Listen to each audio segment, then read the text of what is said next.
যখন সংখ্যায় কম হবো, রাসূলুল্লাহ বললেন যে না আমরা তখন সংখ্যায় কম হবো না, আমরা বরং সংখ্যায় বেশি হবো, তবে বরং তোমরা হবে আবর্জনার মতো। আল্লাহ রাসূল আমাদের আবর্জনা বলে গেছেন।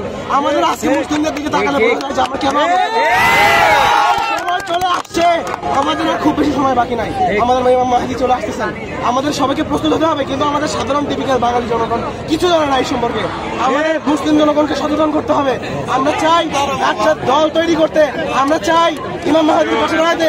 আমাদের রাসূল সাল্লাল্লাহু আলাইহি ওয়াসাল্লাম বলে গেছেন যে তোমরা বরফের উপর হামাগুড়ি দিয়ে হলেও সেই দলে যোগ দিও। আমরা রাজি আছি ইনশাআল্লাহ, রাজি আছি ইনশাআল্লাহ।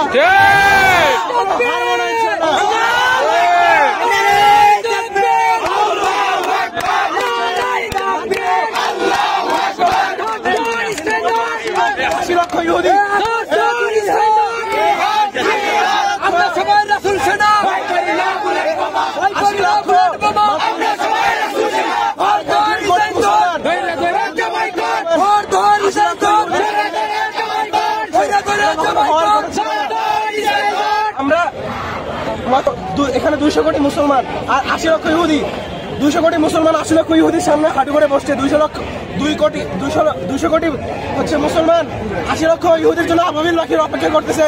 আপনাদের কি মনে হয় এই এতগুলো মুসলমান থাকা সত্ত্বেও তারা যখন আবাবিল পাখির জন্য অপেক্ষা করতেছে, আবাবিল পাখি কি আগে ইহুদিদের উপর পাথর বর্ষণ করবে? না, মুসলিমদের উপর করবে যারা